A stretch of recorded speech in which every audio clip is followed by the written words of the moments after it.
Yonikatsu. And I have like a spice emoji and a king emoji. Live. People live.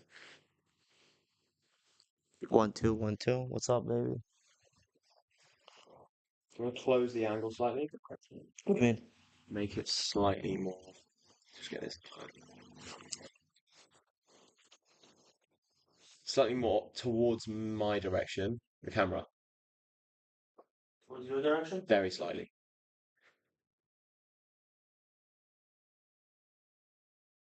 It's quite drastically.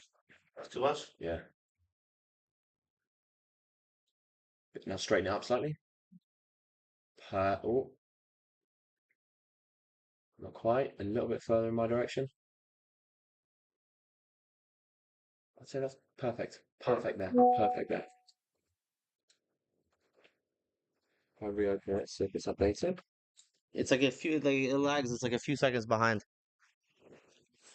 This is so fucking cool. Fantastic. How on earth do I retweet it? I think you just. I'll try and do it.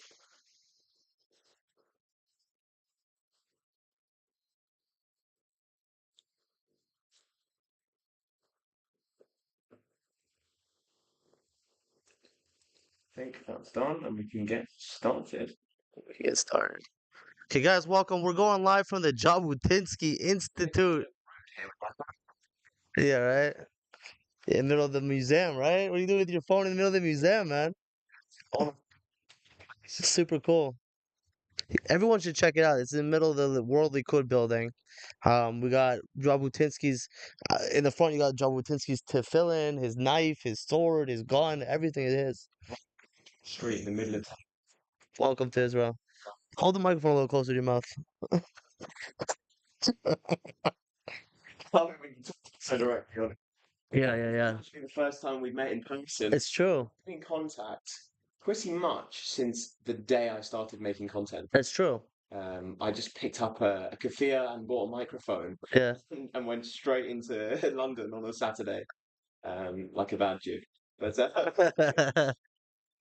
feathers, and I have to say before we kick off with anything, I was inspired by you. Hell yeah. You just have a, I love to swear. You can swear. Try not to. He's the institute. But if you have to, you have to.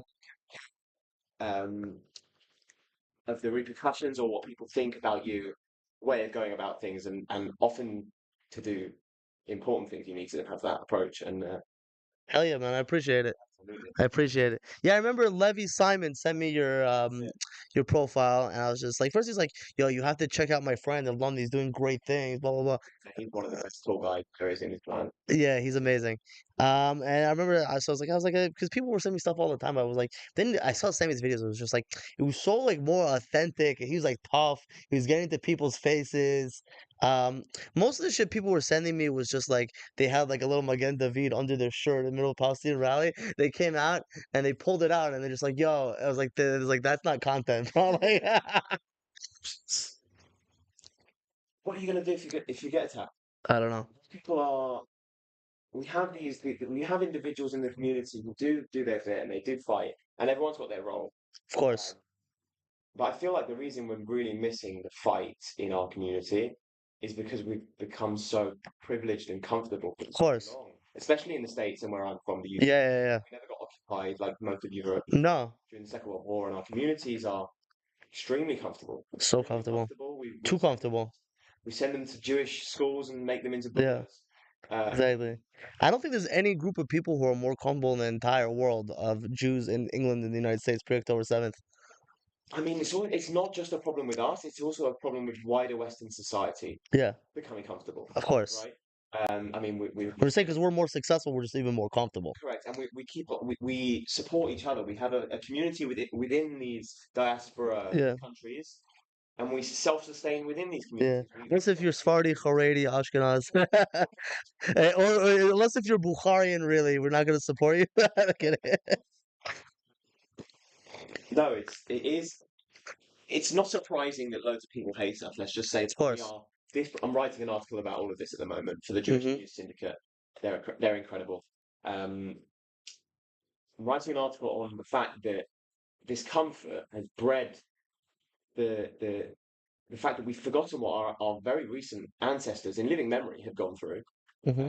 and we forget the fact that we've had to fight for everything. And October the 7th was one of these big moments in history where it's a wake up call. Whether it lands or not is a different question. And in this country where we're sitting, it landed. It well and truly landed. I mean, our generation, pretty much everywhere, especially in the West, are a bunch of TikTok blue heads, waste of waste of space. And here, there was a question of will they be able to rise up to and be heroes? Hmm. And I moved here in November. We're going to talk about Aliyah and everything, but I moved here just recently, and it's there's a stressful environment because people we're at war and you're under rocket fire.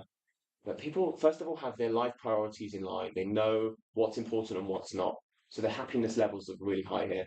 But the important thing is that we've always understood in Israel that we have to fight for everything. And Jabotinsky is the one, or one of the key individuals which instilled that. 100%. Um, and Yeah. there was questions as to have we forgotten this? Is this generation too Yeah. soft? And then the worst massacre of Jews is in a single day since the Holocaust happens, and they rose. 100%. Yeah, that's exactly actually why we're trying to bring back the legacy of Jabotinsky. We're trying to restore the legacy of Jabotinsky. We're right here inside the institute, is because Jabotinsky actually he went around Europe before the Holocaust, and he's just like, listen, you guys have to stop being soft. He started Beitar, was like a fighting force that had chapters all over Europe, United States. He actually died inside a chapter in New York. Um, and then went on and started the Etzel with Menachem Begin, and his whole thing was like, listen, you're gonna leave the diaspora or you're gonna stay and fight.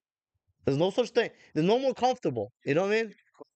Liquidate the diaspora, or the diaspora will liquidate you. Hell yeah. And it's when I first heard that, I hadn't moved here, and it's I mean I was planning on moving here, but it's quite a harsh thing to hear. It's crazy. Liquidate The the diaspora. diaspora, or the diaspora will It sounds liquidate you. wild. It's almost radical to say Mm-hmm. something like that. But what we're facing is radical. The word radical doesn't begin to describe what we're facing. So 100%.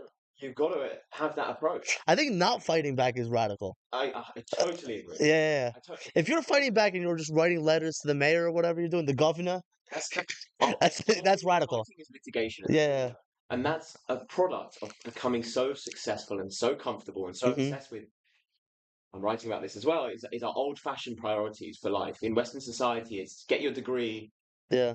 become your doctor or lawyer or accountant, 100%. get your mortgage. Yeah, That's the yeah, life. That's it. yeah. Yeah. Whereas now, Get married, pop out we 4 or have an 5, existential threat and reproduce, of course. We have an reproduce. existential threat to our existence, and we're still applying these same priorities for life. Exactly. When really, I've spoken to people. I'm always trying to inspire people to get into self-defense and think It's with that very important. mindset. And I've spoken to people say in America, I'm telling them, you don't have a gun license? Get a Get a gun gun license. license. I And mean, I so actually if there's can't a because I have rule in a. your house, and I'm under probation. I can't.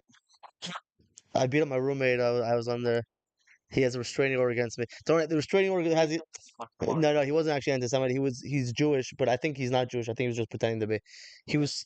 Yeah, I went to Israel. He was squatting in my apartment, and then I came back. He locked the door. I couldn't get in the house. I jumped into the window. I started breaking his stuff. I threw him out of the house. Cops came in. They pulled me out of my own house. oh It's how crazy is that? gosh. So I can't get a gun, which is one of the reasons I have to come. I've also have a little bit of a criminal record in Israel, so I don't know if I can get a gun here either. But I'm chilling in the Jabotinsky Center. Maybe I'll make connections. But Just to get back to it's true. You have to get Jews. First of all, Jews have to get a gun. They have to train. They have to be ready. 100%. a bit, just to get back to the priorities in life. Like I've spoken to people in America, and I say, "Why don't you have a gun license? Why haven't you applied for a gun license?" And they'll say, "Oh, I'm just so busy at work at the moment, or I'm focusing on my degree, or whatever it is."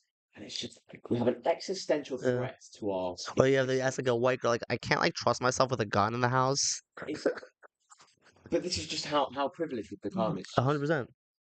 and a real telling sign of that is I think people today see violence, colonialism, mass murder, all of these horrible things as the anomaly, Mm-hmm. and they see peacetime as the norm.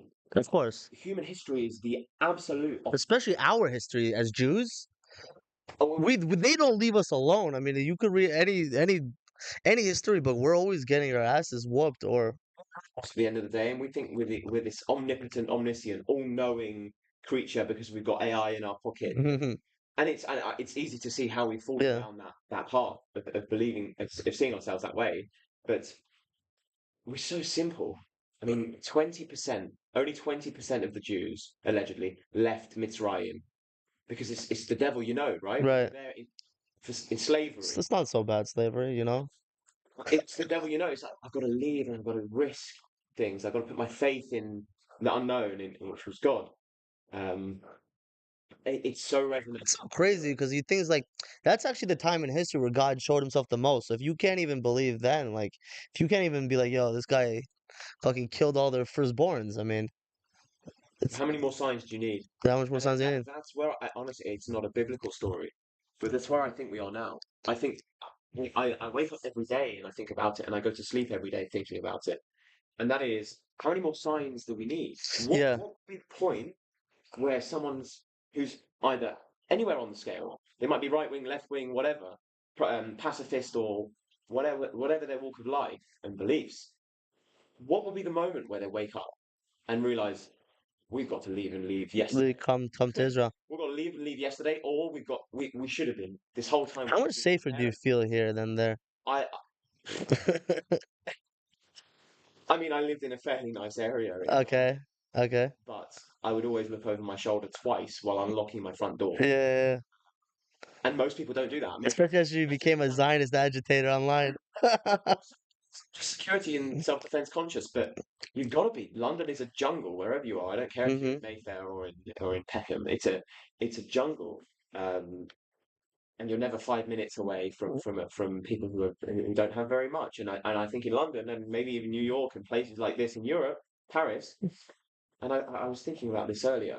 You're probably within a 1 mile or 2 mile radius Yeah, of your Jewish home in that city. You're probably within 1,000 people who'd like to see the Jews disappear. 100%. In London, definitely. In New York, probably. Oh, Different for parts of New sure, York. for sure. Paris, And definitely. it gets worse every day. If you And you look at how used to just tucking our Muggin David in and just getting on with it, putting our guitar in our pocket, walking through certain neighborhoods and taking it back out.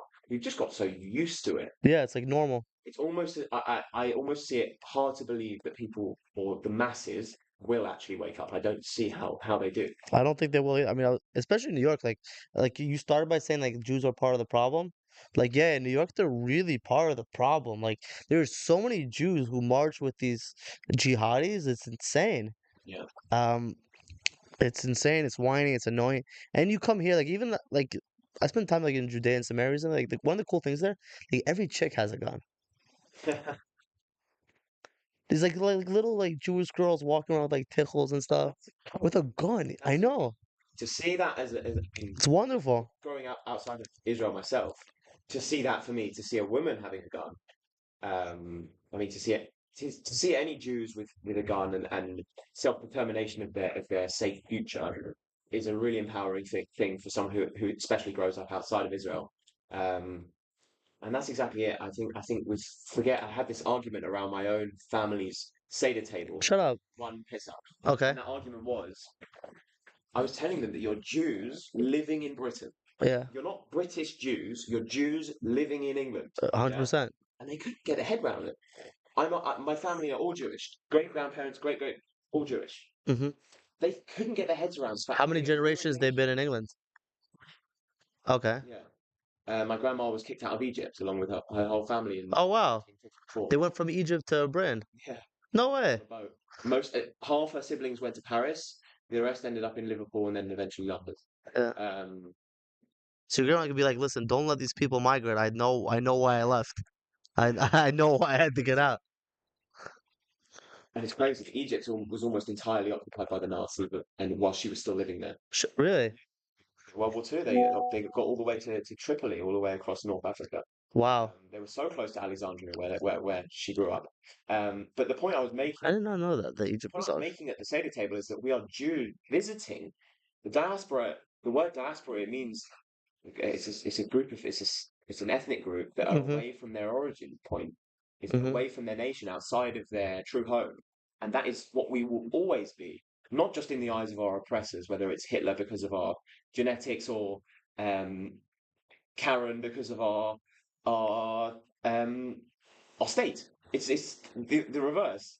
We'll be persecuted for our religion, and because we're Everything, stateless, and we're persecuted because we've got a state. It's there's no. 100%. And for We're, me, honestly, the we're hatred within persecuted when we're religious. We're also persecuted when we were communists. We were that's it. persecuted when we That's were it. socialists. It's always the opposite side of We were the fence. persecuted for being capitalist. Everything, whatever we do, they hate us. Doesn't matter. Exactly. And It, obviously, that for me was a big wake up in my late teens. It's a big wake up call when I left the Jewish bubble. The hatred was a big. It Mhm. brought me closer to Israel and drew me closer to Judaism. And I didn't really have a very close relationship with Israel for most of my teenage years. 'Cause they sucked at soccer. You're like the British England. You're like England has a way better football team. I mean, how could I move to such a country? It honestly, it's just. I mean, I went to pretty Zionist, I'd say, schools Yeah, probably, but there wasn't that urge and that understanding of the deep and unbreakable connection to where of we come from now. course. And even without speaking a word of Hebrew, stepping into Israel the first time I felt something, and Yeah. every time I came back and every time I left, I felt that something. Um, It's interesting because I grew up here, but I didn't feel it either, to be honest. Like because you're just so like used to it. Like in many ways, I grew up in ninth grade. I went to schools like in the Shomron and Judea and Samaria and stuff, and I was much more into like the secular Tel Aviv lifestyle. You know, models, actresses, culture, hot chicks. You know, whatever was going on, and the secular was way more appealing to me. Even like the part like American capitalism, money, like that's. But then like as I got older, I just realized that like no, like like honestly like people who live for their land and live for their ideology, and that's what they care about, that's what they fight for, is like the most beautiful thing in the world.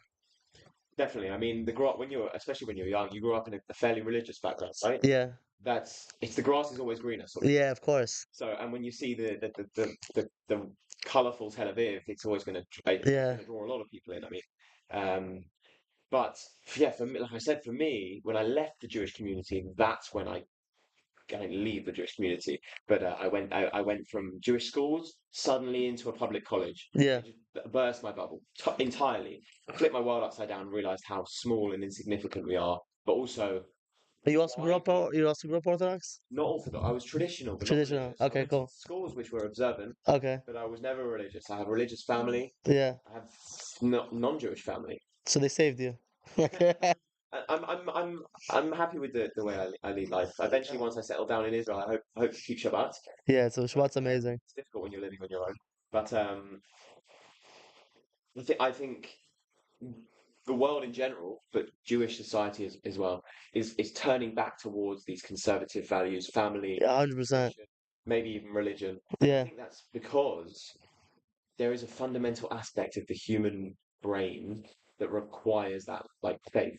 of course. And you see it in these crazy protests, whether it's the trans thing or the Palestine thing or the or whatever it is, or the Just Stop Oil, the climate protest. I'm actually trans for Gaza, so if you could. But you see it in the all atheists, Yeah, and or Muslim. they are well. That's for the Palestine thing where they're just using the useful idiots, right? But Yeah, looking at all of these people who have no vested interest in something, they're all completely disconnected from faith. And I'm no religious preacher by any means, but I can recognize when there's a massive absence of something in people's lives. When you can see, you go to these protests, and we both spent a lot of time at them. yeah, These people hate their lives, yeah. They hate and they're covering it up by making themselves. It's the Jews. It's the Jews. But there's a scapegoat. It's always a good tell for a collapsing society. Blame everything on the Jews It's as a true. scapegoat. Of course, they're going to hate us because we're so disproportionately successful. So Of they course. must be the cause of all my problems. But when you hate your life so powerfully and you have no way of getting around that, Hmm. in the past, faith would be usually what brings people back to the derech, Yeah, of course. the center line, right? Yeah. Now it's these crazy political ideologies in which they're just being used as useful idiots, and that's why I think a lot of people are returning to. So really, but we really have to because first of all, like also, I tell my friends like all the time, like I feel like if I wasn't Jewish, like there's a good chance I would be anti-Semitic because there's all the conspiracies against Jews. They're perfectly aligned with whatever trouble you have, right? Let's say you're a guy, you're broke, you can't make any money, you can't pay your bills. Why? Because the Jews control the banks. It's so easy, you know. That's Um, it. What of course you're going to complain. You're going to complain about the 1% because we basically are 1% population-wise. yeah, Um, you're going to complain about the disproportionately successful, wealthy, powerful, and happy and intelligent group of people. Of course you are, but rather than, which a lot of people have done to their respect, a lot of other ethnic minority groups, rather than look at our successes across history and learn from it. yeah. I'd argue in the UK, it's kind of funny that the Indian community in the UK is very similar to that of the Jewish community. Well, they're actually very. I mean, funny that you say that. I mean, in many ways, the Hindus and the Jews are sort of like. I mean, I think the Jews are the most hated, but I think the Hindus are like become like sort of like a number two. Well, the Muslims just don't like them because They they're just killed Muslims. like three. They killed a huge lot of them today in Shocking. India, right? Was like, Do you know what they have to do right now in India? They have to go. I know they already gave the Muslims Afghanistan and Pakistan and Bangladesh, but they have to give them another state because whenever there's a terrorist attack, the only solution is a two-state solution. It's a fact. it's bonkers, just to talk about a complete solution. It's bonkers that legitimate politicians in the West, like, I mean, Macron, the leader of France, Yeah. and then I think it was the secretary in England, Hmm. saying that we need to be going for a two-state solution. Now, in Right? 2025, after the biggest massacre of Jews since the Ever. Holocaust, they want to reward them with a state. Yeah. That's the politicians we're dealing with. These are the people who are supposedly leading political and thought and Yeah. discussion and discourse in the world. Thank God for Trump, man. Right. Thank God. Thank God. And that's all. I mean, Thank God. like I said, I'm not a religious preacher, but Uh, I didn't believe it that bullet. when he won the election. I still didn't believe it. I had to see him in the Oval Office. I was so scared Yeah. because you have these.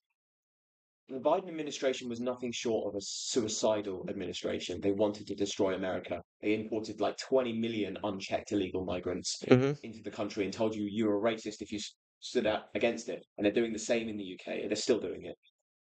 These governments are nothing short of suicidal, and they deliberately gaslight and stoke the flames of these inter-societal conflicts of ideology, whether it's nationalism and Palestinism, or liberalism, whatever it is. They deliberately stoke the flames. They play both sides of the fence. They don't ever say anything meaningful.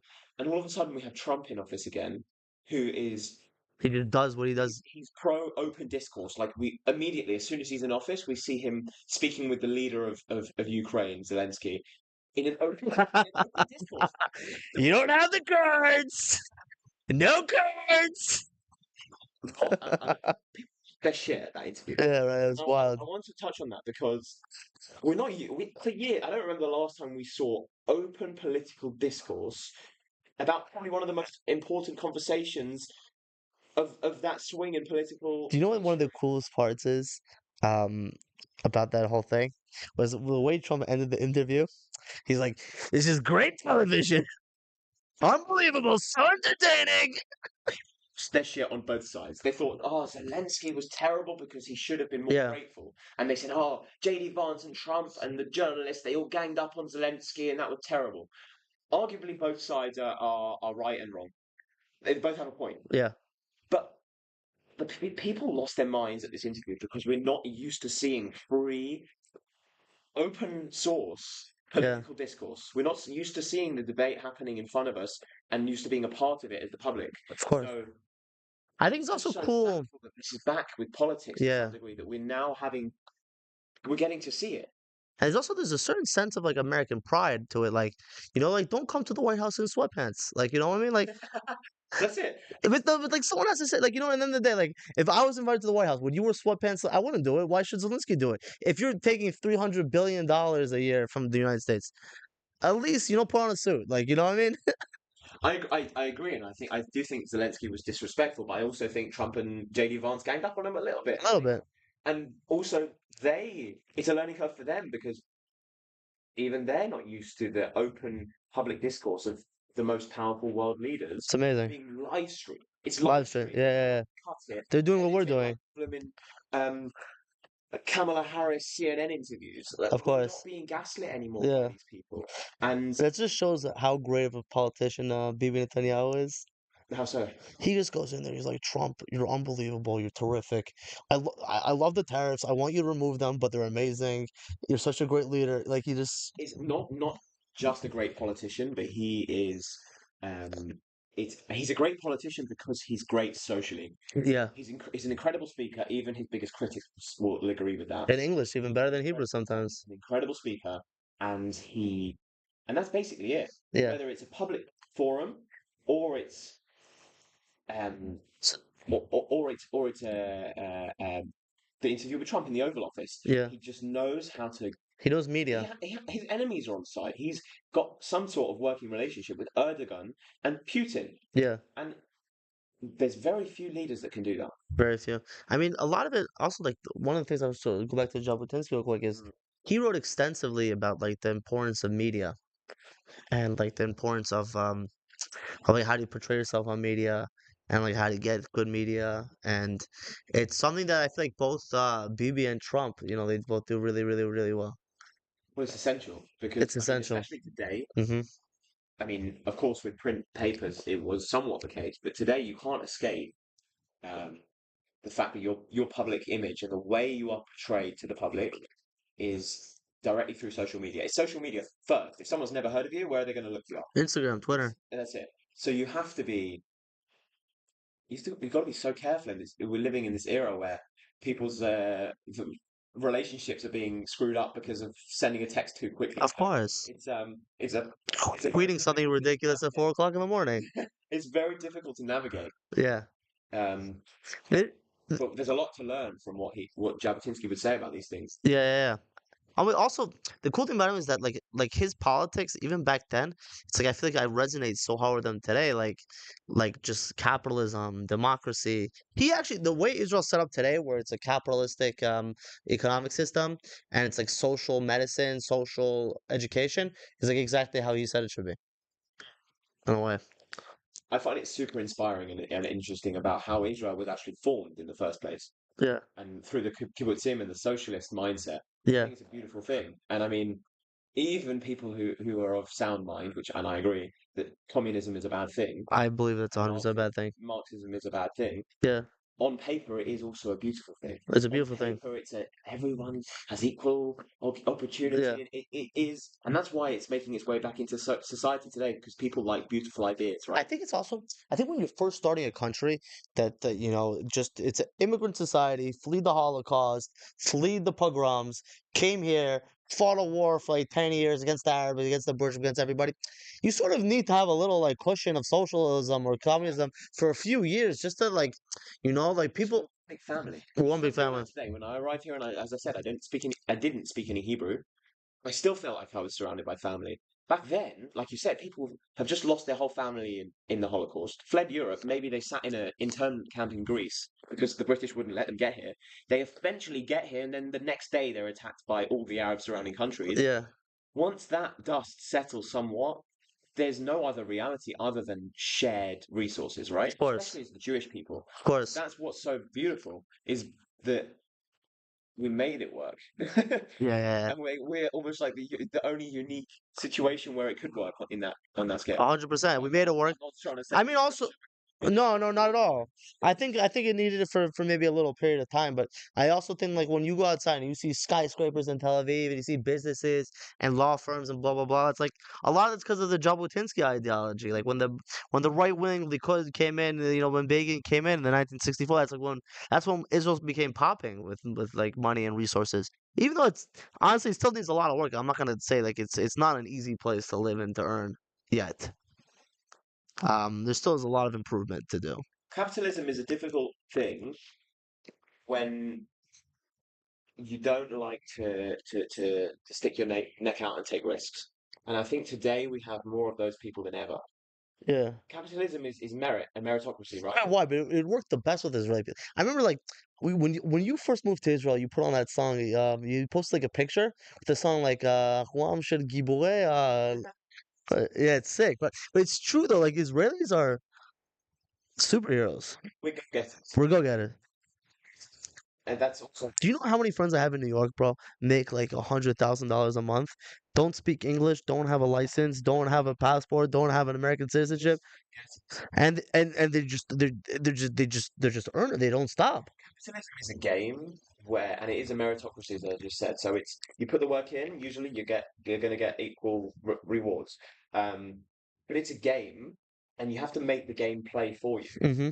rather than being played by the game.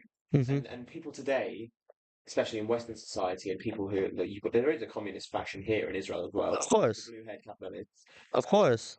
There, it's largely to do with the demoralization in society where people they don't have the kick up the arse to go get it. Yeah, They don't have that confrontational or competitive mindset, yeah, which is also largely why men rise to the top of capitalist societies compared to women, because typically men are more aggressive and confrontational and of course, competitive.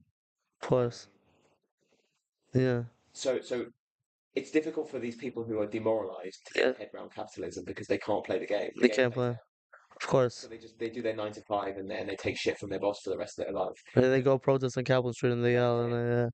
they, Um, but I don't think there's any perfect way to run society, there is no perfect especially when way. you have a society of go-getters like us, Hmm. and not just go-getters, but those people with that mindset of business, as well as being surrounded by extended family and extended family who will go out of their way to help you or to link you up with someone else. Of That's course. there's this. I'm writing on this is going to go in my article as well. But there's this almost there's an invisible barrier of trust between if you, I'm speaking to a non-Jew and I'm a Jewish person. There's this or people just everyone basically that isn't Jewish. There's this invisible barrier of trust that just isn't there between Jewish people. The moment if I bumped into you in the street, yeah, and we let's say we both work in real estate, yeah, or Fuck this your dad guy. works in real estate, whatever. Your dad works in real estate. Yeah. Steal his clients. I meet you. You find out I'm Jewish. Oh, I'm Jewish. What do you do for work? I mean, real estate. Oh, I'm in real estate. My dad. I meet your dad next week and we're business partners. Yeah, right. Great Yeah. time. This does not exist outside of our community. Yeah. Um, and there's this special. There's just this barrier that does not exist. Which is, Always. There's some. I mean, I've done business with some shitty Jews. of course, no. There's some shady Jews, but there's many. The worst, honestly. We're the best and the worst. I mean, It's back to got to play the game. You can't let the game play you. If you yeah. become an expert game player, you mess people around. Yeah. You can be a pretty bad person, and unfortunately, you get the people at the very top of capitalist societies can be the worst. Wait, so plug yourself a little bit. You said you write article. Where are you writing articles I'm for? writing. They reached out to me and they're amazing. Hell yeah. They're the fastest growing uh, Israeli publication in English. Yeah. They're actually expanding to Spanish and Hebrew. They're actually prioritizing So guys, look over here. It's younger, straight Douglas Murray. I mean, you write, you talk, you do everything, right? nowadays. She told me a few years ago I was be doing a live stream inside the Jabotinsky Institute. I was like, "You're crazy." I mean, yeah. What happened? What happened? I mean, I was doing comedy. I mean, before October 7th, I mean, I was just smoking weed and telling dick jokes, and that was like my thing. Just almost never. Yeah. I know. I mean, it's wild. It's wild. I actually, I mean, I mean, I'm not with her anymore, but I met my ex-fiance in a comedy club. Yeah, and then we went on tour together. I mean, comedy's a wild journey. That's honestly, it might surprise some people, but that scares me. Comedy. It's very scary. I have a lot of respect for people who can do that to themselves. It's very scary. It's very scary. I honestly stopped because like I just became too controversial with, what I was doing online to really get booked at like comedy clubs. And then I was only doing comedy gigs and I was talking about Jewish stuff and Israel and we're not genociding and blah blah blah. But it's like at some point, like if you're only writing about three subjects and doing jokes, it's like, you know what? You might as well just be in that area and do comedy every so often than really make it your full thing. But But this is our lives now. this is our lives now, but also it's way more purpose. I mean, it's amazing. Goes back to our conversation with the demoralized people within society. They are missing the purpose. That's why I was talking about why people are returning to the conservatism and religion. Yeah, It's because you lack a purpose. like a purpose. You have to find faith. You have to find a purpose. Excuse me, in what we're doing. What I'm. I This is pretty much my full-time thing. Hell yeah, Whether I'm guys, making give it money up for him. and likewise with you, Yeah. both fighting as a full-time job. Hmm. Um, and that's where we find the purpose. I was teaching hundreds of Jews in London how to fight, how to defend themselves. Hell yeah, That's the purest form of a purpose you can get, really. of For course. me, I don't need to be paid a penny, and that's It's it's not amazing. about the money. As soon as you find what really gets you up in the morning, Mm-hmm. the money becomes a secondary thing as long as you've got 100%. a roof over your head. 100%. The real Jewish thing is to do that and make money. Yeah, that's when you're really Jewish, you know? Of These businesses have helped me out a lot and enabled me to continue hell yeah, of and to focus fully on what I'm doing. course. Yeah. Um, No, but I like you a lot because it's like I feel like your platform is very like like you're not. I think a lot of info. I'm not gonna say names, but I feel like a lot of them are very like wishy-washy. Like they're just kind of like take whatever's pop, what everyone else is saying online. They're just gonna go with it. I think for you, your voice is very unique. Like it's not you don't you're not gonna just jump on a trend. That's you what I'm know what? saying. Like to the approach I take in my life and with my image on social media is the Winston Churchill approach of this. If you're English, this is me swearing at you. But it basically means up yours. Oh, Yeah? really? If you're This? the first of the peace sign, right? Okay. This is peace. This is up yours. Up yours. Churchill's approach, he did that at all the British public throughout the war and throughout his leadership. Mm-hmm. Um, and it's the I don't care what you think of me, and I'm an unapologetic fighter, and I'm just going to say I'm not afraid to call a spade with fighting. This is what we're doing with fighting. Mm-hmm. I'm not here to be polite. I'm here to tell it, to say it how it is, so that you really understand it and it really goes in, Mm-hmm. and to inspire you to fight. And there's no polite way of inspiring people to fight. 100%. Just like Jabotinsky said, he wrote a poem called "Go to Hell." I love that. I need to read that. Yeah, his poem says it's called "Go to Hell." You can look it up. I think it's because people were criticizing him. His answer was "Go to Hell." You know? Because when you do it in a poem, it's like classy, but it's like, oh, it's go to hell, But yeah, I mean, there's no polite way of inspiring the masses to fight. It really, Nothing. and yeah, Winston Churchill had the up yours mentality. Up or Until which until we can peace to have that mentality, and even there's a Roman writer that said when you see peace times, prepare for war. hmm And I mean that couldn't resonate more in today's society. We're currently living through the outside of Israel, yeah, biggest illusion of peace times ever when we're under attack from every possible every angle, possible. other than from But the you don't air. feel it. Honestly, you don't feel it here. Like I feel it way more in New York, Yeah, right? You don't feel it here. You don't feel like you're at war over here. don't even get up out of their seats at a Yeah, coffee shop when there's a siren now. they don't care. The comfort returns so quickly, it's unbelievable. Yeah, and even the people that are involved, like they're just so used to. Like I have a friend that growing up, um, he's in a special unit in the army. But he's like on this like he like works with like this like company that like contracts work from the army. So like he just goes on missions once every 2 3 weeks. How cool is that? Amazing. I wish I did get kicked out. Like imagine you live your regular life and suddenly like your commander calls like yo be in Nablus in 3 hours. You kill some terrorists and you go back to your wife, your kids, to your job as a psychiatrist. I kicked out. So this guy You he could say that in he just sends me a picture politics. he just sends me a picture of a terrorist with a bullet in his head on Sunday. You can't say stuff like this on You podcasts. can't? I didn't say who it was though. This is true. I did not give a name. I'm Lafia. Yeah. Yeah, yeah. Whatever. I want to set. I honestly, I want him to go to like protests like all around Europe and America. and just like show pictures of Like, his. you should go to protests in America and say, I was kicked out of the IDF. I was. I'm the worst Zionist there is. I know. I was kicked out of the IDF for selling weed. So um, Look at you, look at you today, though. I would love to get back in. You today, I mean, today you're spending every waking hour fighting for the Jewish people I know. in and outside of Israel. Yeah. Arguably more importantly, outside of I Israel. know. Just the one caveat that I have is what I realize is that if I ever want to get into Israeli politics, so I feel like I have everything. I have English, I have Hebrew. Um, I'm business minded. I could speak both languages. I'm a good communicator. I've done work. Blah blah blah blah. I feel like just the one thing I'm really missing to becoming a successful politician here is army service.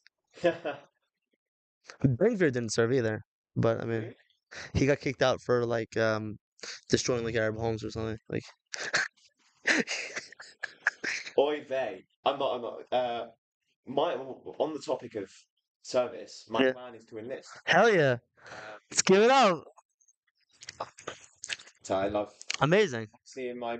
It's like I wanted to be a fighter or a fight coach or an analyst.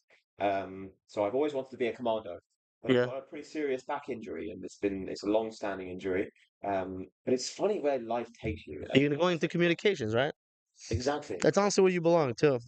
I've It's amazing for you. technically 6 years ago, Yeah, but I spent time, built a career, became self-employed, yeah. self-sustaining, moved here, and I'm You not. could be like a right wing, more masculine Elon Levy. No, for real. Because he was really good. Like I was a fan of Elon Levy in the beginning. Like hell yeah. And in the end, like he sort of like revealed himself as like sort of like too liberal for me. But I think he did a good job. But I think if someone was more conservative doing that job, like with the British accent, you write and everything. I mean, perfect. I think it's difficult not to public facing liberal when you got to go on British news coverage all the time.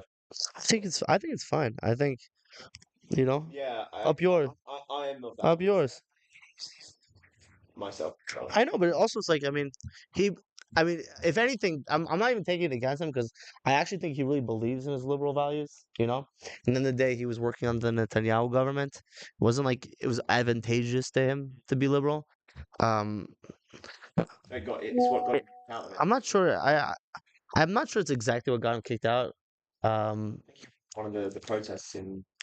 I don't think I thought it was that till a few days ago. I actually met someone who was doing PR for the Israeli government at the time. He brought on Elon Levy, and he gives a little bit of different. He said, I mean, I don't remember exactly what it was, um, He's done a lot for the Jewish but community. he said like Sarah Netanyahu didn't really know who he was. Like he said that's not that whole story is not really true. Well, regardless, I wanted to talk about how we were on army service, Yeah. and I always wanted to be a commando, Okay. always. And my life since the war, I only started making content and publicly fighting in February of 2024. Okay. So it's taken me a long time to get over the fact that I'll never be able to do the armed service because of Yeah. my injury. 100%. But my life has taken me in this direction where it makes the most sense, even if I could do the combat, Mm-hmm. it makes the most sense to go and do the spokesperson and the It does. But also, it doesn't make it really doesn't make sense. Okay, I bumped into someone in Israel. Okay, he recognized me. He walked over to me. He's like, "I love your work." He said to me, "You're my hero." The guy was in like special forces. He was like in a Sayar unit. I was like, "Bro, are you retarded? I'm your hero. Do you know what you do? I in my wet dreams, I can't be you. You know what I mean? Like I would love. It's like they go like on units, like like kidnapping people from Lebanon in the middle of the night. What do I do? Walk around, with a coffee cup with a microphone? from Lebanon in the middle of the night. You mean Yeah, terrorist leaders? terrorists. Yeah, but still, I'm just saying, like from the standpoint of like, let's say when you talk to someone who does it, it doesn't matter who you're kidnapping It's because and I've had that too, where Chayalim, yeah, I'm the hero. are you retarded? Yeah, It exists. yeah, yeah. Bro, you risk your lives. Your friends die. You're actually saving people. You know what I mean? I mean, like, It's so inspiring to it is look at. inspiring. You mentioned the Giborei Al song. If Yeah, you don't know that song, search it. Giborei Al, which means superheroes. superheroes. And it's so special because it's basically just essentially saying there's this guy who's in Givati brigade in the Yeah. army, but he's also a paramedic at Magen David Adom or whatever. Uh, And he's saying there's this primary school teacher who's also in okay, as a dog trainer in the army or whatever. And it's just a beautiful thing. It's just saying that we work on like it goes back to what I was saying in the yeah. article I'm writing for JNS, where like our priorities. Um, it shows that we have these 9 to 5 jobs and we have our lives, Uh-huh. and then as soon as stuff gets real, we have our real purpose, our Mhm. real to defend and to mobilize. Mhm. Um, and I think that's what makes us special. Yeah, it It makes us is. very It special. just is. And the article, just to go back to that, I'm writing an article called "Where Are Our Priorities?" And it's essentially discussing how we have the Jews have become successful in the diaspora through the priorities of career, education, degree, mortgage, saving up for the mortgage, and then raising a family. And arguably, though, if we keep those very same priorities, we will be walking towards another Holocaust, Yeah. with sleepwalking towards Yeah. Holocaust. And I don't say that lightly. Um, I think we all, including Western society, are living with dangerously outdated priorities, 100%. considering everything other than bombs raining on us in London and New York. In every other way, we're being attacked. We're being Every attacked other every way. day. The biggest lie I've ever heard is the Cold War ended in 1991. Yeah. Russia, China, Qatar, North Korea, Iran have been dead set focused since before 1991, long before, at destroying the West, the Jews, little Satan and Yeah, big, yeah, yeah. you know? But I think they want to destroy us first in Israel is a lot because it's like if you want to build an Islamic caliphate in the entire world, first you have to take back the part you lost. I mean, in a way. That's their belief. But the point I'm So making, we're standing in their way. the point I'm making is We're protecting the whole world. priorities that not just the Jewish communities, which are largely middle class, apply in their lives, are so evident of gross complacency in the face of an existential threat to Hmm. our existence. Um, and I'm really hoping this next article gets through to some rational thinking Jews within society in the diaspora. It's the aim because and I'm really am I desperate. love that like the way you talk about your articles, like the way you write them is like because you have like this like warrior mentality. So it's like you're not just writing an article to change minds. You're going to war against their ideas. You know what I mean? You're damn right. Yeah. Of course, really Yeah. people just think I'm Yeah. think- even I write on my phone sometimes. Yeah. I don't bring a bag with me, and I must look. My legs shaking, and I'm just so. It's a fight. Yeah. Everything we're doing is a fight. Even yeah, everything's a fight. Everything's a fight. We're fighting for our lives, and I even like last year, I was talking to a friend at a cafe in London.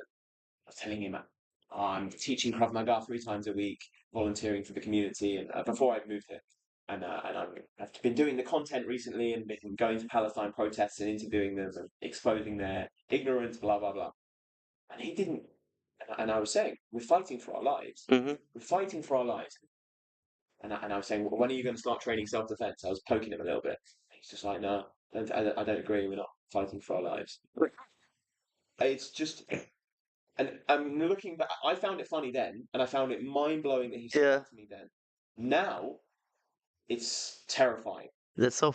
to think back and to think that I grew up with him. Yeah. Grew up from a very young age with him, and I still love him. But Yeah. that's why I write and speak the way I speak because there's no polite way to mobilize people A hundred in any percent. meaningful 100%. way. And You want them to read your articles and just you know go into I like don't a think Mr. Zen was particularly no, not at all.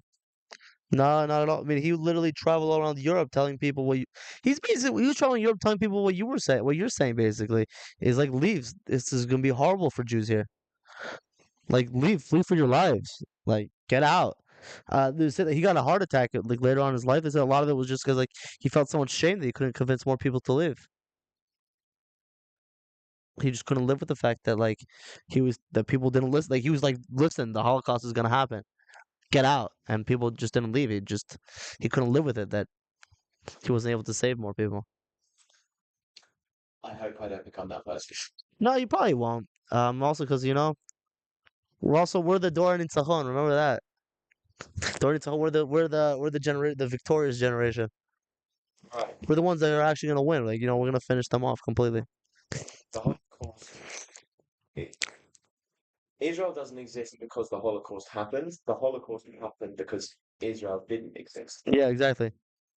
And like, say the phrase again. Liquid the diaspora, liquid, yeah. It's like one. Dora Nitzachon. Victorious generation. Yeah, yeah. Shames me that there's people who move to Israel who don't We love just need to completely win. Like, listen, we've won a lot, right? We won a lot of wars, but we never completely finished them off. huge mistakes, like the Oslo Accords and Well, I was like 100%. we make huge mistakes in little liberal lapses. Exactly. We give them Gaza. In the interest of peace, we give them land as if we don't know what they preach. It's bonkers that I mean I wasn't there in the 90s Yeah. and I wasn't there in 2005. No, listen, but I actually agree with a lot of what they're doing in the 90s. Like, if someone blows up a few buses, you give them their own state. Like, that's what you do. Or at least you try. You beg them to take their own state. That that doesn't work. Yeah, I don't know. It doesn't work. But it might have worked in the past where people fight for their own state. I mean, we fought for our state We fought for our state. before. Um, but it doesn't work when it comes to the ideology of Islam. There's No. no budging. Something they Because take also it's pride in. pure terrorism. Something they take. There's terrorism from all sides of history, but Of course. something they take pride I'm in. saying, I Just don't. one moment. Something they take pride in is that their text is unadulterated, it's unchanged, Hmm. and that the Jewish and the Christian texts have been bastardized and changed and adjusted, and that theirs is the final word for God from God, and anything that came before it is irrelevant because theirs is the final word, and that's so problematic because there's no room for acceptance. So, I mean, that's just red flag number one of 5,000. Um, and when you have something that is so unaccepting, you can't negotiate with it. That's why I really find it hard to side with the people who are so against Netanyahu and want to make these deals. We can't deal with the devil. No. We have to get in their mind. They planned this way. Yeah. Qatar instructed them to take hostages because they know the You whole believe that Qatar instructed them to take off? absolutely. So you believe there's really the masterminds behind this whole thing? And Iran, but Qatar is the money. Iran's broke compared to Qatar Yeah. a million times. Yeah. Qatar is all of it. Unlimited One of cash. the biggest investor in US universities. Yeah, it's insane. Wonder why we're producing these. Yeah, imbeciles. I don't even have words. Um, Yeah. beyond imbeciles, they're suicidal. Yeah. I know. Yeah. I mean, I know we do a lot with Beitar with like universities and stuff, but I gotta tell you, like, it's what I care the least about because it's like if to me, like, if you're spending $100,000 a year so that to be called a dirty Jew and locked in the library, I mean, like, I don't know why am I fighting for you? Uh, Israeli friend. Yeah. 10 years of his life in London. He's studying economics, just finishing his degree at Tel Aviv University. Clever guy. He wants to go to the London School of Economics to do his master's. Wow. And I told him, you insane. Are you You want to hate your life and risk your life. Yeah. His name is extremely Israeli. Okay. First and last. Yeah. There's no escaping it. He will be surrounded by people who want to kill him. Exactly. And I mean, I've said this multiple times, and this is just so alarming how comfort can just cloud your vision to the next level, to levels we can't underestimate the power of comfort. And I think, and in the article again, I'm just going to keep saying this. And in the article I'm writing, the Have you been there? Have you been? Oh my God, it's so good. It's, it's so good. Yeah. I think what I'm writing about is with the priorities in life. I think we've just because we're all a bit demoralized and we've been taught to hate being British and being white and being capitalist and being this and that, and being straight, everything, breathing oxygen, uh, driving a car, everything. Yeah. So that we've forgotten how to prioritize ourselves. And I, despite the fact that I spend most of my waking time thinking and writing and listening and reading about our survival, our fight for our survival now and then, I'm not depressed.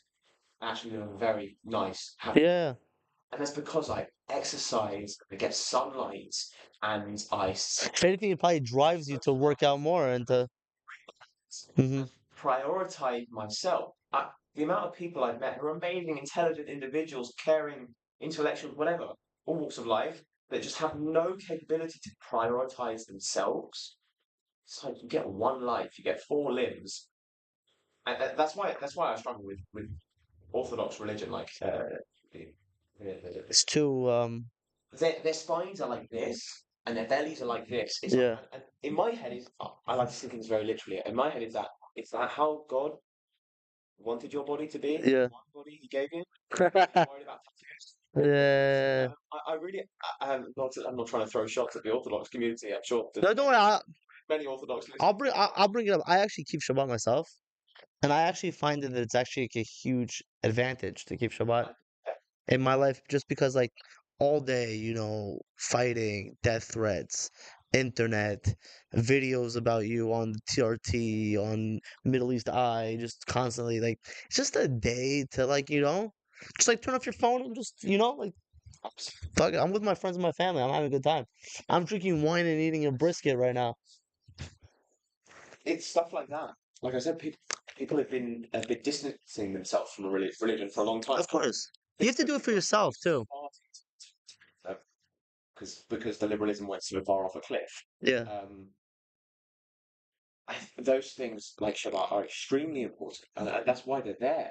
The same as kashrut is Yeah. many of the rules of kashrut are for health reasons Hmm. because we didn't have modern day science when the Torah was handed to us. Hmm. Um, we needed these things to ground society and just be. Also, because they made it too like nerdy and stuff. Like honestly, I feel like the Ashkenaz they made it like too like educated, like waspy and shit. Like the essence of Shabbat. What are you supposed to do on Shabbat? Right? Eat meat, drink wine, spend time with your kids, sleep with your wife. Like that's just it. Isn't that you just define the priorities for life? Yeah. Forget society, forget your mortgage, forget your job. Yeah. If you lived in the woods and you had enough food, hypothetically, Mhm. wood to start a fire, those are the priorities of life. You've 100%. got alcohol, you've got plentiful amounts of food, you've got warmth, you've got your family. And it'll Nothing strengthen your else. relationships like crazy. Nothing else. Like I remember, like for me, like for me, like when I'm in a relationship, like I'm like ADHD and like sort of like a hustler. I'm always fucking doing something. I'm going here, I'm there. I'm trying this, opening a business, failing, starting another one. I'm content, going out, edit, whatever I'm doing. But it's just a day to be like, you know what? Like, how was your week, honey? Like, hey, baby, how you doing? People, I worked in a corporate environment for a little while, Yeah, for quite a while, actually. And I'm very grateful because I learned how to communicate in that environment. yeah. It was sink or swim, and I learned very quickly. Oh, probably shouldn't say that in this moment, etc., etc. Um, but what I did notice is that, especially after moving here or before moving here and visiting, I noticed that the priorities for life are so backwards Uh-huh. in the city of London, in the working environments in London. Okay. The priorities is get to work an hour early, leave work an hour late, just so I'm looking like I'm some priority. And the people clock watch as Yeah, well at these places. How unhappy are you? for sure. And I mean, aside from the fact that in the winter the sun goes down at 4 p.m., so That's you don't normal. see the sun during the day. I was unhappy in the UK with my working life because it's not no way of living. Nothing. And look, many people don't have a choice. but there is a choice to a degree. Like you could go to the gym Well, you come 4 days. here to Tel Aviv, you two friends, Yossi, Binyamin, startup, boom, boom, investment, Yeah, set no, look, company. slave their lives away here too. They've worked Yeah. extremely hard for these tech startups.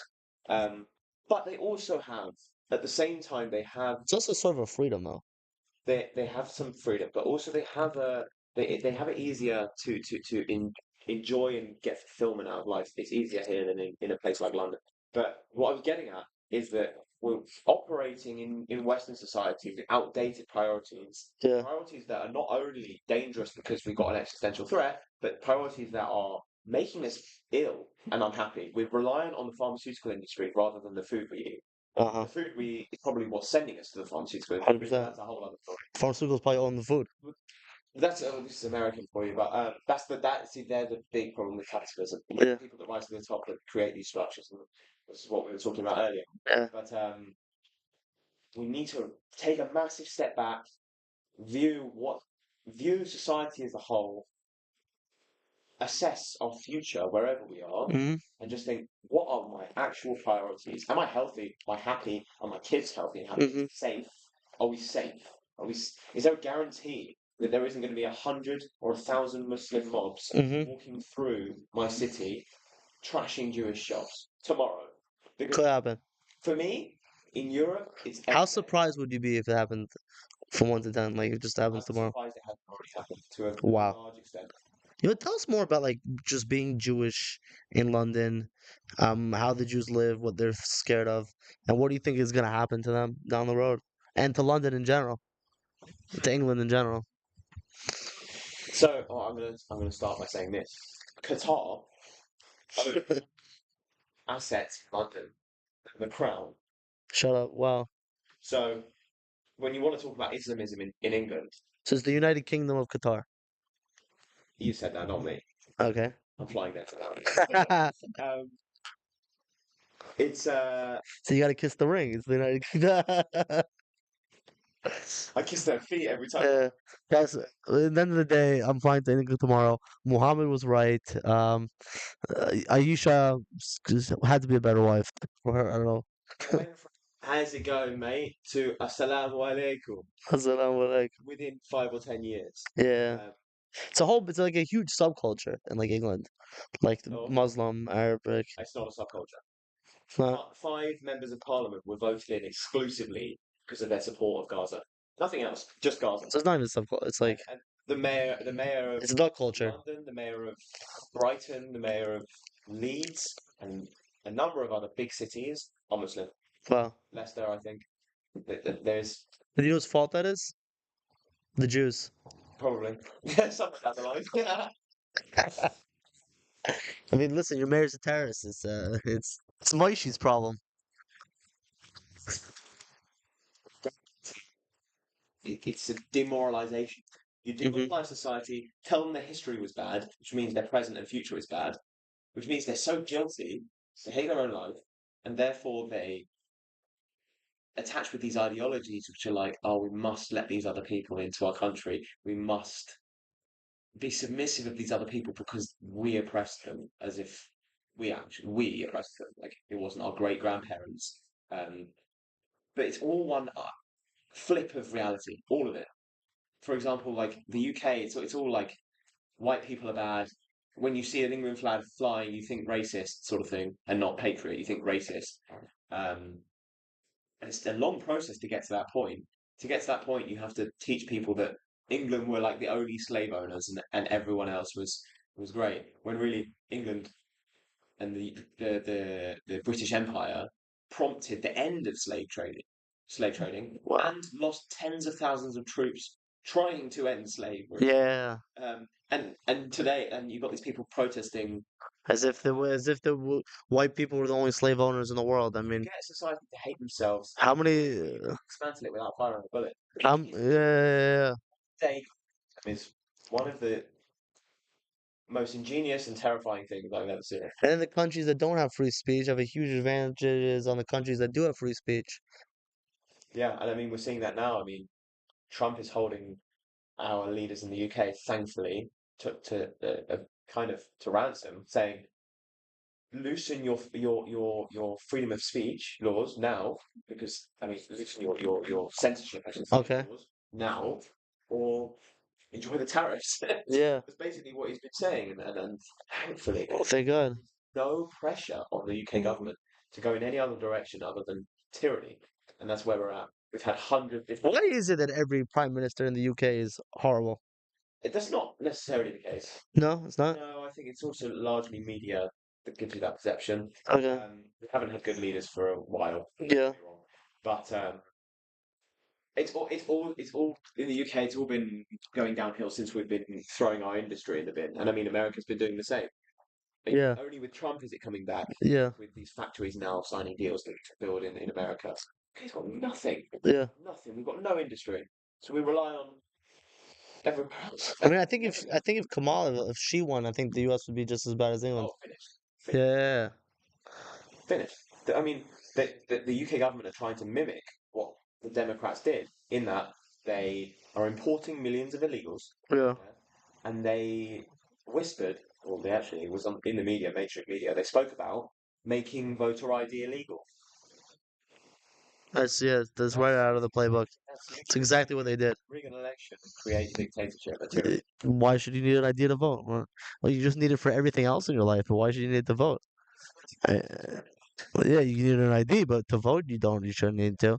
You want to drive, to buy alcohol, That's what they've to done. travel. They're not even hiding it. They don't actually hide the fact that they're trying to take away our freedom, and they don't hide the fact that white British people, or just British people in general, Yeah. that includes immigrants who have come to England and assimilated and created a life there that's beneficial to them and society, whatever colour of skin you are. Um, the UK government no longer prioritizes immigrants over you. Of course. They don't hide that. You could go homeless. They get to live in a hotel because They get given a brand new phone out of plastic after they jump off the boat. They get shipped to a hotel. perfect. Yeah. Why not? I'd be lucky to get my pension when I'm 68. It's just, and that's what blows my mind. They're almost not hiding it at all. I mean, you get all the media gaslighting, etc. They don't hide it, and yet people still trundle along with these ridiculous priorities. And my family is guilty of it as much as anyone. Um, Mom, turn off the podcast. Okay. It's like, Mom, turn this off. yeah, you've got to be paying into your pension. And it's like, why? I can't see 5 years into the future, let alone 50 years into the future. Nothing. I don't know. I don't know what anything's going to look like in 20 years. Hmm. Even genuinely, even 5 years. So that's why I'm so militant about the way I go about things. Is because You have to. people, first of all, the things you don't want to hear are the things that are going to be the hardest to hear, right? Of course. Regardless of if I say please or thank you, like a true Brit, yeah, regardless of whether I'm polite, and I keep which I always will till I die. Um, regardless of whether I do that, people are going to get upset.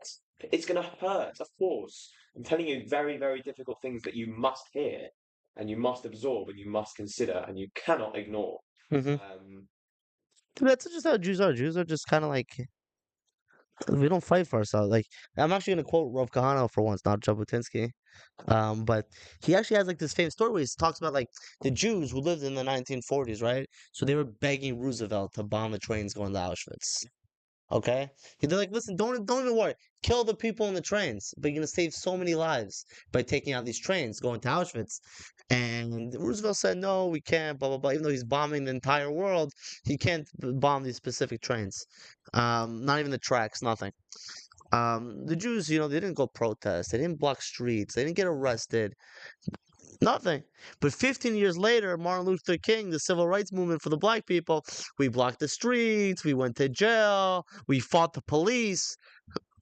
What's up, dude? hello, hello. How you doing? Good. Did she see this? Yeah, yeah, yeah. She hung out with us for a bit. Should we Yeah, wrap it up? we could wrap it. You're coming on. It's live. What's up? It's the man himself. From the holy place for us Jews. I didn't know we were live, but Ron Taros here, and I'm the vice chairman of World Beitar, chairman of Beitar USA.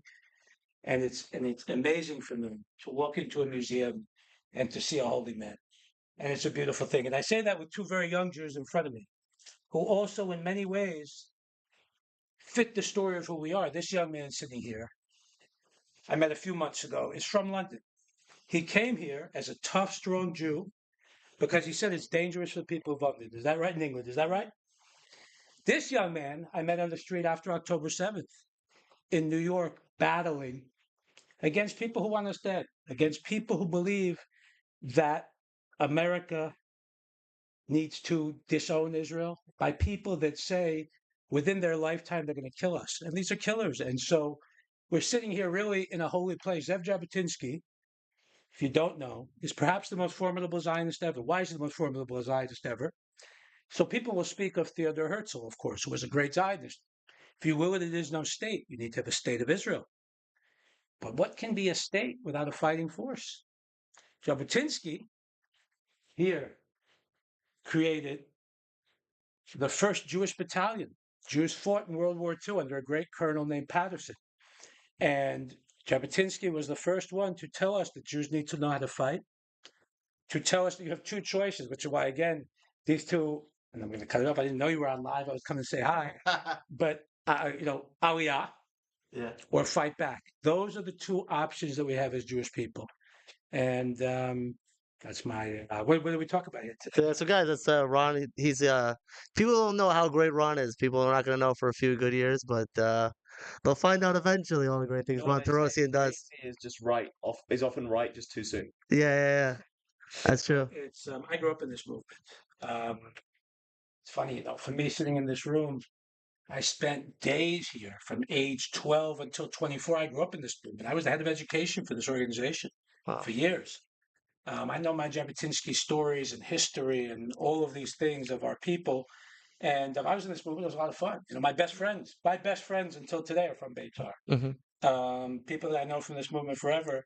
And, you talk about, crazy. It bothers me to no end that the ADL calls us extremists. I'm the grandson of Holocaust survivors who made Aliyah to this great country. And liberal Jews in New York who believe that Jews shouldn't have guns, who believe in a two-state solution, which is a radical concept sitting here in Tel Aviv in 2025, and they can dare to call us extremists. We're sitting on, anybody who likes to call Beitar extremists, please come to visit us, on 38 King George Street in the center of Tel Aviv. We were sitting here in the building, the Likud party headquarters. Anybody in Tel Aviv will know this? Yes, guys? 38 King George Street. Netanyahu's office is in this building. Every single defense minister, every single security officer, everybody knows this building in Israel. We are today the ideology that is helping to govern this country. This thing called Startup Nation. Hmm. Startup Nation. One of the greatest things about Israel, thank God, is our economy. We just talked about that. We were Yeah. just talking about. Do you know where it comes from?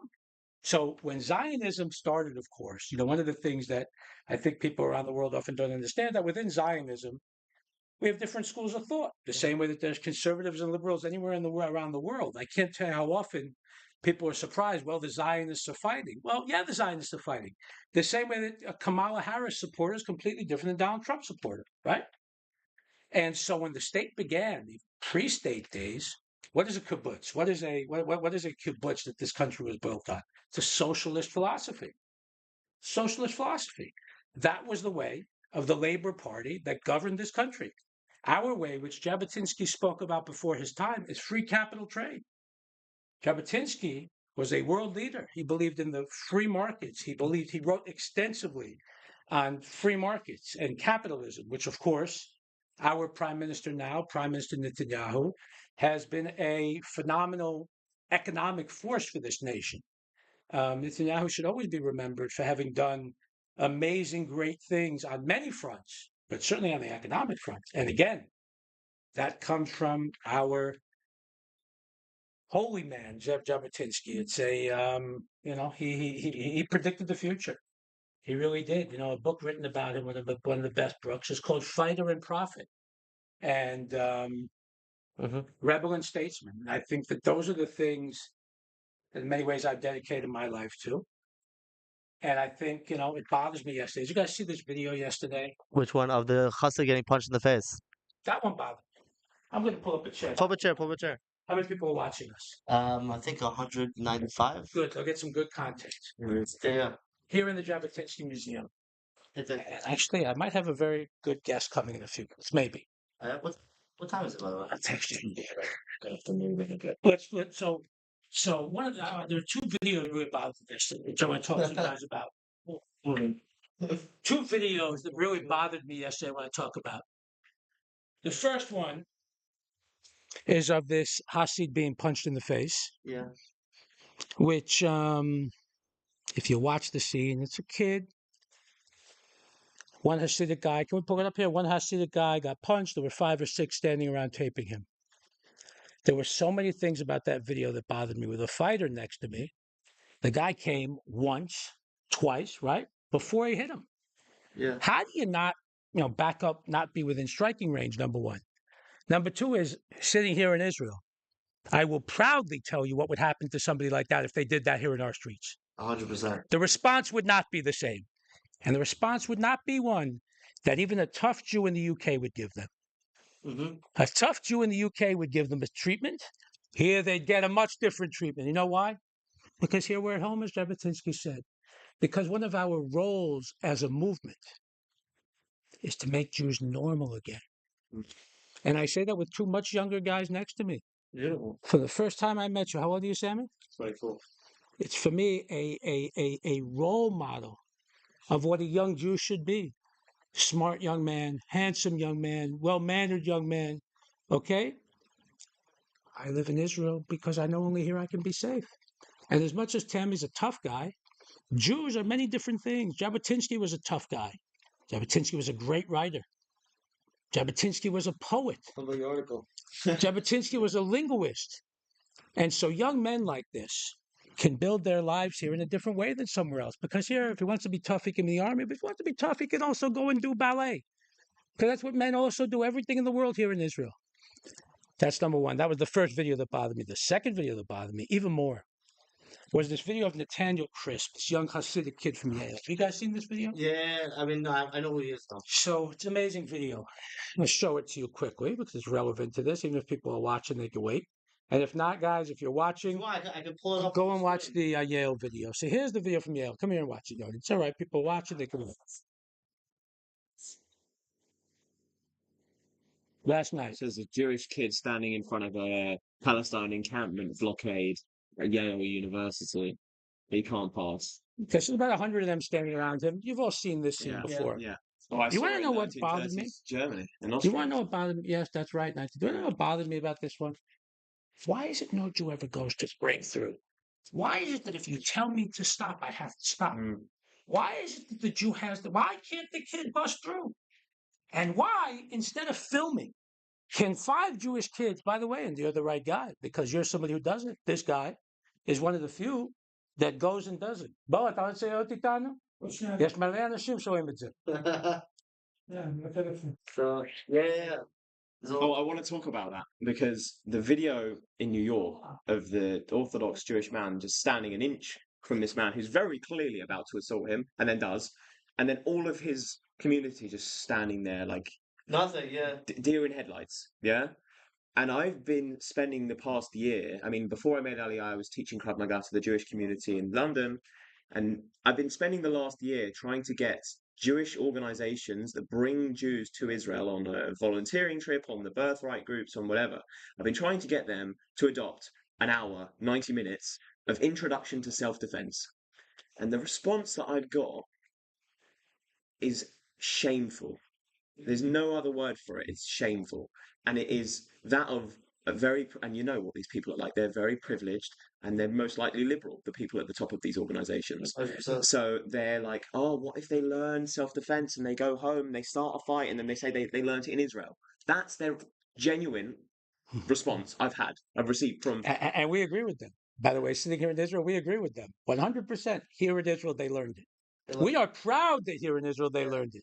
They are ashamed. The only way a Jew is allowed to fight is through litigation, according to them. That's right. And that's just... the governor. You know, you read this post on Yale today, and it's exactly what the Jews are saying. Well, go and sue them.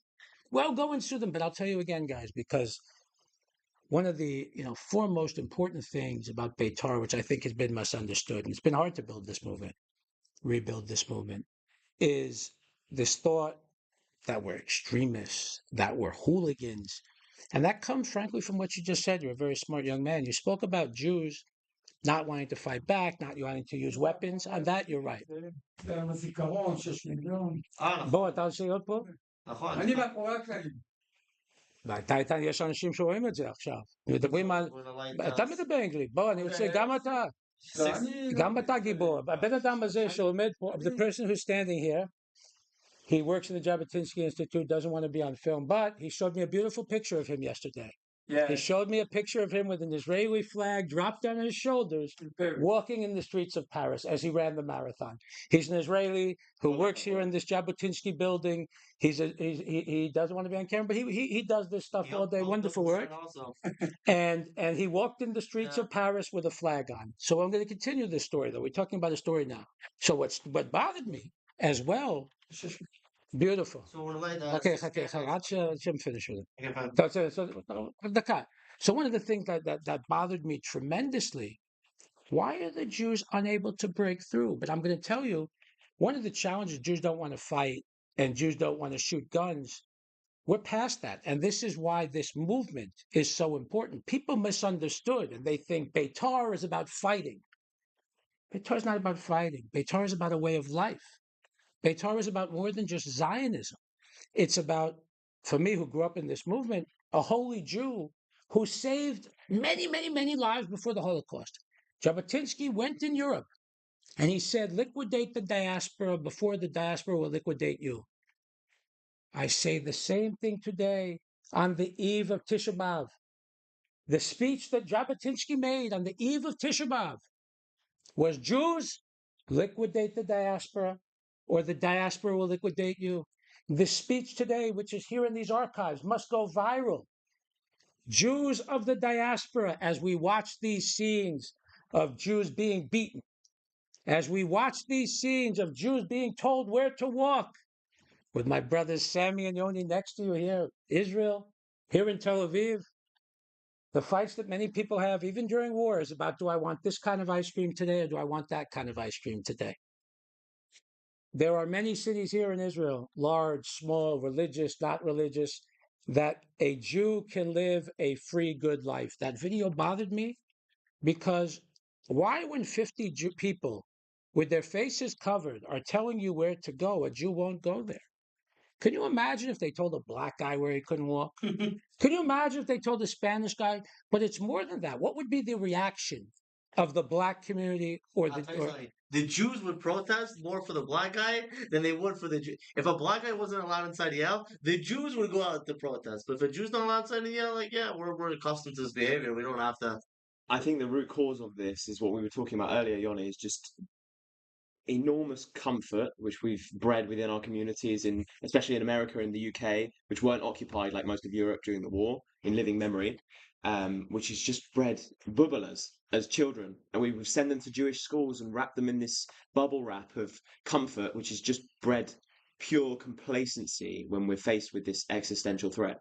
And I really do blame the liberal heads of these Jewish organizations, which think the only way a Jew can fight is litigation. Because I think it's a very important way of fighting, but it's the coward's way of fighting. The only people who have won a lawsuit at Columbia University, does anybody know this? You know Columbia University is one of the lost places in the world. You know the only people who've won a lawsuit against them?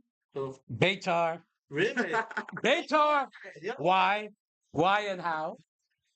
Why and how? Why and how? There were two young men there who were IDF soldiers formerly, who sprayed fart spray in the air. Do you remember the story?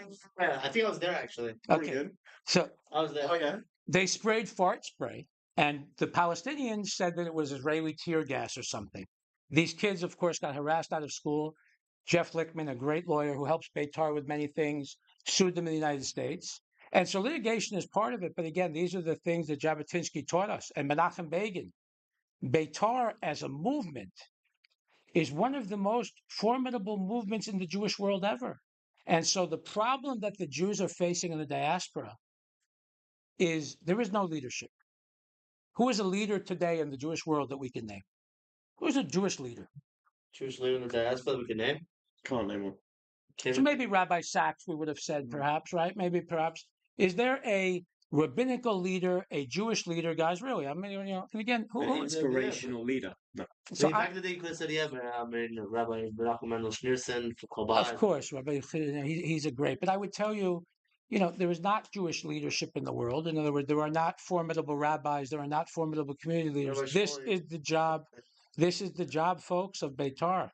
This is the job of this organization. I ask from everybody, read Jabotinsky's words. Read Jabotinsky's words. And the heroes from today are going to be people like us. That's what Jabotinsky spoke about. That's what Jabotinsky was. You know why also, I'll tell you? I'm an Israeli. I made Aliyah many years ago. This country is in deep difficulty. And I say it with love, even knowing that as they watch us, people know where ideology is. We are proud and loud Zionists, folks. Best thing in the world for us. Best thing in the world for us. Best thing we are as Israelis. We're in tremendous difficulty here in this country. And this is why Beitar as well. This is why as well Beitar is going to do so well. Because it's a movement. We have to light the candles. Tom, you're going to help us off camera. Let's light candles. We have here a memorial, beautiful sculpture of 6 candles to commemorate, of course, the 6 million lives lost during the Shoah, the Holocaust. And while it is important to do commemorating, of course, what we like to do is use that emotion from the commemoration and the memory of the tragedies which we've experienced, and use that to motivate us to fight. I find myself getting angry when I see videos like one was just mentioning, such as the attack and the assault on Jewish students and the Orthodox man in New York. I see that and I'm angry for 5 minutes at a stretch, angry for 30 seconds, and I use that emotion to channel into the fight. And we have to take our moments to commemorate and to mourn and to think about what our ancestors have been through. But I think it's unfortunately commemoration is useless if it doesn't push us into action. I've been left alone on stage here. And I think we're about to light the candle. Let's light the candle. Light the candle. Lovely. Yoni, would you like to do the honors? I'll do the honors. I've just introed it, so you're ready to go. It was a beautiful intro. I really loved it. Thank you. I was monologuing there for a second. Yeah, it's really beautiful. Ron, I actually wanted to ask you something. Me and Sam were talking before, but I didn't know for sure. Is it true that when Jabotinsky died, he was like having like so much like heartache about not being able to convince more Jews to leave Europe? Jabotinsky.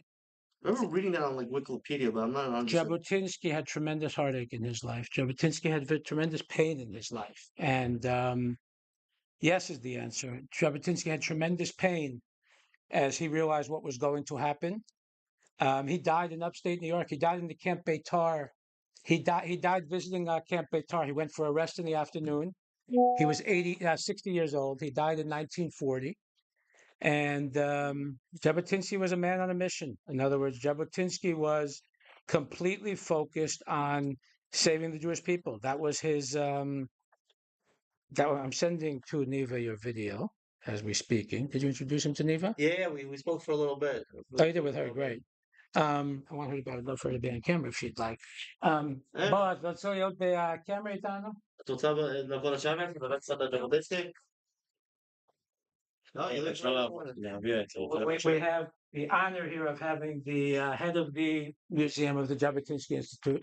Okay, don't want to be on camera. We're speaking here on the eve of Yom HaShoah about a speech that I would love to go viral tonight, about the speech that Jabotinsky made on the eve of Tisha B'Av when he spoke about Jews of the diaspora. There is a fire burning, and great clouds are here, and terrible things are going to happen.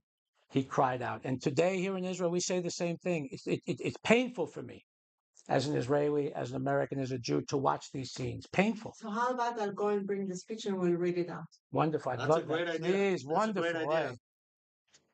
You know what? You understand what a holy thing it is? You're gonna get to see, to touch the original speech of Zev Jabotinsky. Zev Jabotinsky spoke about Aliyah before there was a state. And Hold the microphone a little closer. and we were people, again, I want to speak about ideology because these are the important things here. We're in a museum here. This isn't the Beitar movement. This is a museum here. Jabotinsky spoke about so many things. He spoke, about discipline as a fighter. We were people call us brown shirts and fascists. What we were and are as an organization is a well-oiled machine. Jabotinsky said, if you have to be a nail, then you're a nail. If you have to be a hammer, you're a hammer. But there is a king and there is a line of commandment. And this is how we've always functioned as a movement. They wrote this article, somebody in Al Jazeera, somebody about this secret oath that Beitarim take. Yeah. I took the both at age 12. All of us take the oath. We take an oath that no matter what, monism, we believe in the holiness of the Jewish people. No matter what decision it's about, you know what it's about? Is it good for the Jews? Yeah. That's what I have to think about. And I would say that that's a fundamental core belief of the Jabotinsky movement. Is it good for the Jews?